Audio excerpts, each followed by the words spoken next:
मैं कमरे में पिछले 31 दिनों से फकत इस हकीकत का नुकसान गिनने की कोशिश में उलझा हुआ हूँ कि तू जा चुकी है। वाह वाह। मैं कमरे में पिछले 31 दिनों से फकत इस हकीकत का नुकसान गिनने की कोशिश में उलझा हुआ हूँ कि तू जा चुकी है।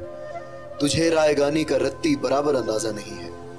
तुझे याद है वो जमाना जो कैंपस की पगडंडियों पर टहलते हुए कट गया था। तुझे याद है जब कदम चल रहे थे कि एक पैर तेरा था और एक मेरा। कदम वो जो धरती पे आवाज देते कि जैसे हो रागा कोई मुतरिबों का। कदम जैसे सापा गमापा गा सारे वो तबले के तिरखट पे तक दिन दिनक दिन तिनक दिन धनाधिन बहम चल रहे थे। कदम चल रहे थे, कदम जो मुसलसल अगर चल रहे थे तो कितने गवैयों के घर चल रहे थे। कदम जो मुसलसल अगर चल रहे थे तो कितने गवैयों के घर चल रहे थे। मगर जिस घड़ी तूने उस राह को मेरे तन्हा कदम के हवाले किया, उन सुरों की कहानी वहीं रुक गई।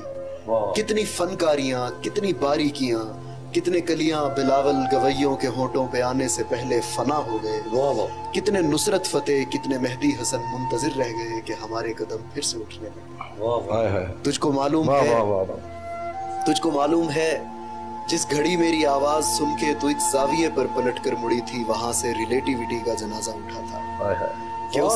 तुझको मालूम है जिस घड़ी मेरी आवाज सुन के तू एक जाविये पे पलट कर मुड़ी थी, वहां से रिलेटिविटी का जनाजा उठा था कि उस जाविये की कशिश में ही यूनान के फलसफी सब जमानों की तरतीब बर्बाद करके तुझे देखने आ गए कि तेरे झुकाव की तमसील पर अपनी सीधी लकीरों को खम दे सके, अपनी अकड़ी हुई गर्दनों को लिए अपने वक्तों में पलटे जियोमेट्री को जन्म दे सके।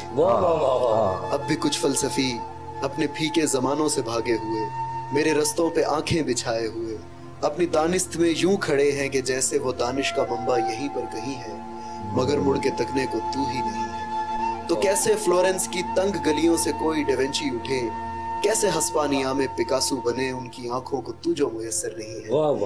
ये सब तेरे मेरे इकट्ठे ना होने की कीमत अदा कर रहे हैं। तेरे ना होने से हर एक ज़मां में, हर एक फिल्म फन में, हर एक दास्तां में कोई एक चेहरा भी ताजा नहीं है। तुझे रायगानी का रत्ती बराबर अंदाजा नहीं। क्या कहना है। वाह वाह, क्या बात।